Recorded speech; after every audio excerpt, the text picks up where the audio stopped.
Oke, jumpa lagi dengan Edwin di channel analisis laporan keuangan. Untuk kali ini saya membahas MAPA, ya MAP Aktif Adi Perkasa. Semua orang udah tahu ya, pasti ini soalnya bergerak di retail ya, retail baju gitu. Jadi kita lihat nih kinerjanya bagus nggak berdasarkan laporan keuangan 2025 Q3-nya dari sudut pandang saya ya. Oke, kita langsung aja ya ke analisis. Sebentar, tunggu sebentar ya.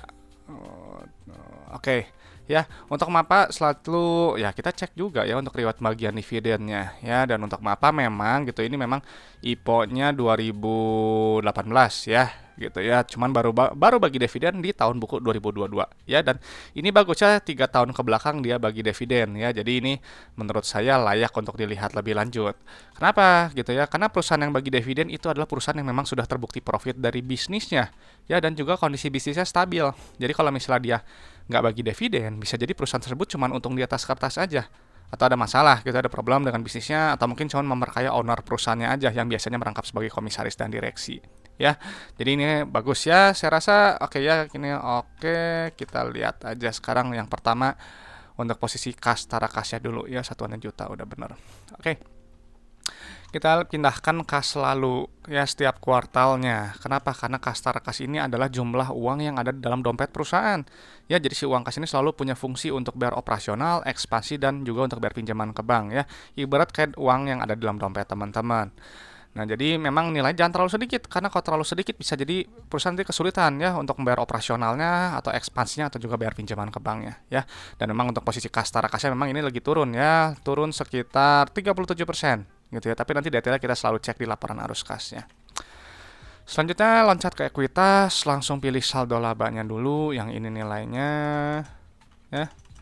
Oke ya, ini kenapa harus kita lihat ya saldo laba ini? Karena saldo laba ini ada total akumulasi keuntungan yang telah dihasilkan perusahaan ya, dari semenjak perusahaan yang pertama kali berdiri sampai sekarang 2025 Q3 ya. Dan jadi untuk si MAPA dari dulu pertama kali berdiri sampai sekarang 2025 Q3 telah profitnya sebesar 6,8 triliun.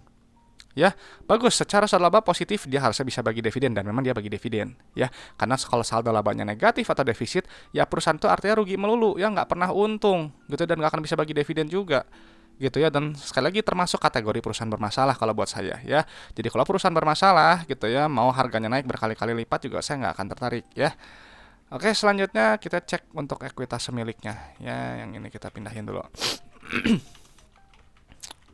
Nah, ini kita lihat ya untuk rasio saldo laba terhadap modal awal ini 4,72 ya. Artinya si MAPA ini dari bisnis itu telah profit 4,7 kali modal awalnya. Ya, ibarat teman-teman punya bisnis modalnya 1 miliar, telah profitnya 4,7 miliar. Ya, ini baik gitu ya, dan memang untuk perusahaan yang baik seperti premium ya wajar juga PBV-nya juga tinggi ya di 2,4 gitu. Oke, selanjutnya kita cek lagi ke bagian laba bersih ya di laporan laba rugi, tapi kita hitung dari atas dulu, dari pendapatan ya. Kenapa kita harus lihat pendapatan? Karena si pendapatan ini adalah pos keuangan yang menunjukkan pertumbuhan perusahaan ya. Perusahaan yang baik, pendapatannya cenderung naik. Artinya barang atau jasa yang dijual perusahaan itu dia disukai oleh customer produknya. Ya, dibutuhkan pasar gitu. Dan ini memang bagus ya, kinerja pendapatan dia naik sekitar 12% ya, tuh tumbuh 12%. Nanti si pendapatan dikurangi oleh harga modal barang atau jasa, nanti keluar laba bruto yang ini nilainya. Ya, ini kita pindahkan dulu. Kenapa harus lihat laba bruto? Karena untuk melihat inti efisiensi perusahaan dan juga untuk melihat kemampuan perusahaan menempatkan harga jual barang atau jasanya di atas harga modalnya ya. Misalnya dengan ya ini lewat gross profit margin, misalnya ini 46%. Artinya kalau teman-teman jual baju ya harganya 100.000 ya, secara umum ini secara umum ya. Nah, itu ambil untung kotornya 46.000. Ya, 54 ribunya itu adalah harga modal barang atau jasanya ya. Makanya carilah perusahaan yang laba brutonya setinggi mungkin, gross profit marginnya setinggi mungkin sesuai dengan sektornya. Karena semakin besar laba bruto akan juga laba bersihnya nanti juga cenderung tinggi juga ya, karena nanti laba bruto akan dikurangi oleh beban operasional ya, beban usaha, beban non operasional, dan juga beban pajak ya, nanti baru keluar laba bersihnya. Ya, laba bersih ini adalah inti dari laporan laba rugi ya. Jadi dia apa namanya ya, udah kesimpulannya aja gitu, perusahaan ini untung atau enggak ya. Dan memang untuk kita lihat ya, untuk laba kotor dia naik, laba bersihnya juga dia naik tipis gitu ya. Dan memang meskipun PBV-nya premium, Persis sudah sedikit murah ya, sudah di bawah 15, tepatnya di 12,6 kali. Nah, sekarang kita langsung cek ke laporan arus kasnya ya gitu.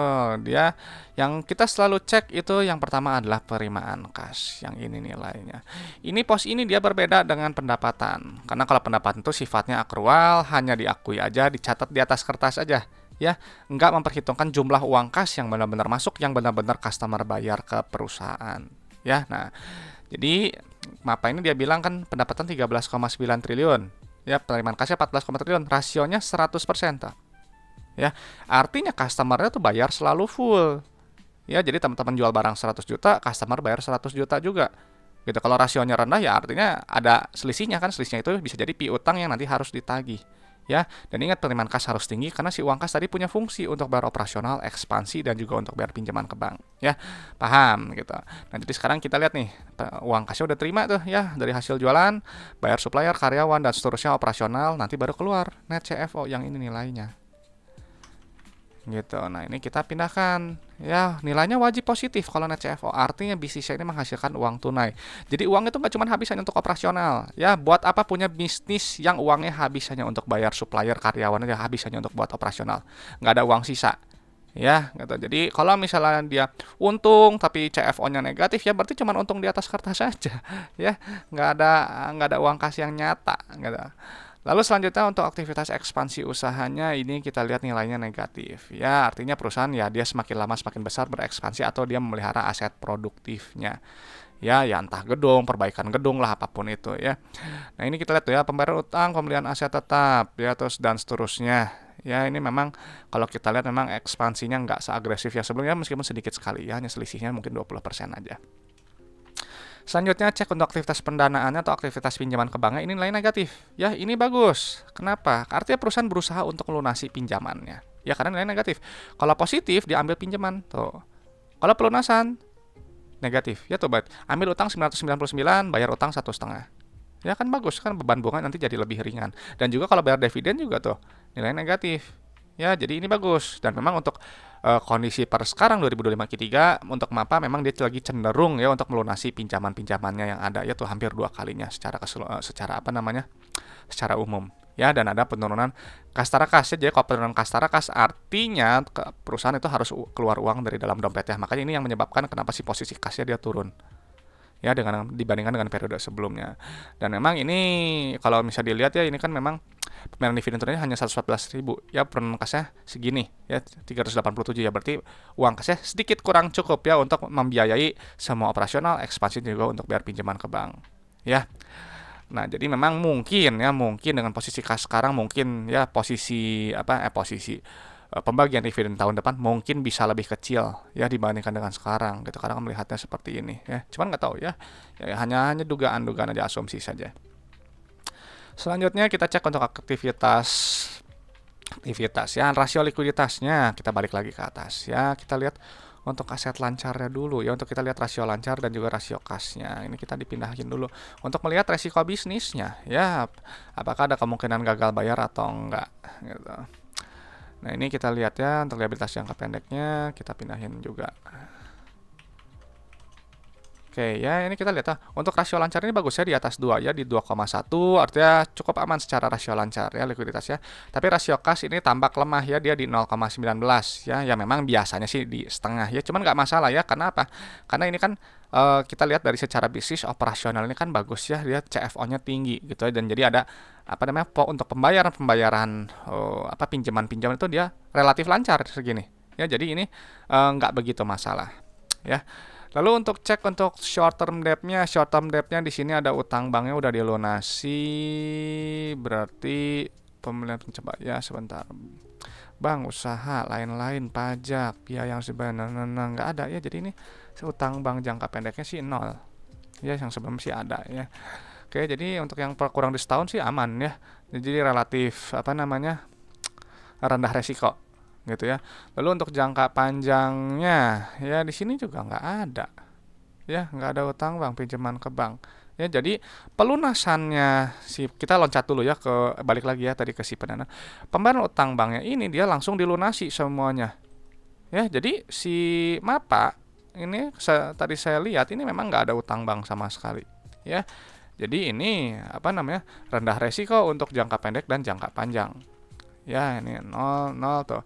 DR juga rendah ya di 0,6 gitu ya. Maaf tadi. Ya. Nah, di sini apa namanya? Kita lihat ya untuk rasio utang jangka panjangnya juga 0. Ya, jadi ini aman. Gitu, apa namanya untuk jangka pendek, jangka panjang ya. Jadi untuk MAPA setelah dipindahkan data-data keuangannya gitu ya, memang secara pembagian dividen ini bagus ya, udah stabil 3 tahun ke belakang bagi dividen, profitnya nyata, ada nilai tambah untuk pemegang sahamnya. Saldo labanya juga positif ya, telah profit 4,7 kali modal awalnya ya, dan meskipun dia dihargainya premium di PBV di 2,4, PR memang sudah sedikit cukup murah di 12,6 ya. Secara bisnis operasionalnya ini sangat baik ya, apa namanya menghasilkan uang tunai juga, dan fokusnya memang ke pelunasan pinjaman ya, sehingga ini untuk jangka pendek, jangka panjang nggak ada utang bank, jadi saya rasa ini mungkin rendah resiko ya. Nah, cuman tinggal masalah harga aja ya, apakah masih murah atau mahal gitu ya. Kembali aja teman-teman yang menilai ya. Coba kasih pendapatnya di kolom komentar. Dan memang teman-teman harus tahu ya, kalau analisis laporan keuangan ini hanyalah sebagian kecil dari fundamental ya. Hanya menilai kinerja masa lalu sampai 2025 Q3 ya. Jadi untuk Q4 sekarang berjalan, 2026 gimana, tahun depan gimana, saya nggak tahu ya. Teman-teman harus proyeksikan sendiri aja ya, apakah masih bagus atau enggak ya. Dan sekali lagi saya sampaikan, saya hanya bahas kinerjanya aja berdasarkan laporan keuangan yang ada di sini ya. Jadi tadi untuk masalah valuasi murah atau mahal, teman-teman yang harus menilai sendiri ya. Lalu untuk masalah harga naik turun nggak, gimana besok nggak tahu ya, kita kembalikan aja ke market ya, terserah market gimana dia mau menghargai si MAPA ini di harga berapa. Oke, mungkin itu aja. Kalau ada pertanyaan, ada request saham, langsung tulis di kolom komentar, nanti saya jadwalin ya. Dan kalau misalnya apa lagi ya, ya maksudnya ya kita memang simpel ya, di sini kita selalu analisis setiap kuartal gitu. Kenapa? Karena untuk melihat aja keberlangsungan bisnisnya gitu ya. Karena buat saya penting ya untuk baca laporan keuangan, karena simpel aja gitu ya, bisa dihitung, ada angkanya, bisa dilihat ya. Meskipun memang mungkin bisa dimanipulasi, bisa, tapi biasanya nanti akan kelihatan gitu ya, bagian-bagian yang mungkin dimanipulasi. Cuman kan itu terlalu teknis ya, jadi kita sih seberjalannya aja. Oke, semoga bermanfaat. Semoga sharing dari saya ini bisa memperkaya pandangan teman-teman dalam menilai suatu perusahaan. Ya, saya Edwin dari channel Analisis Laporan Keuangan. Sampai jumpa di video-video berikutnya.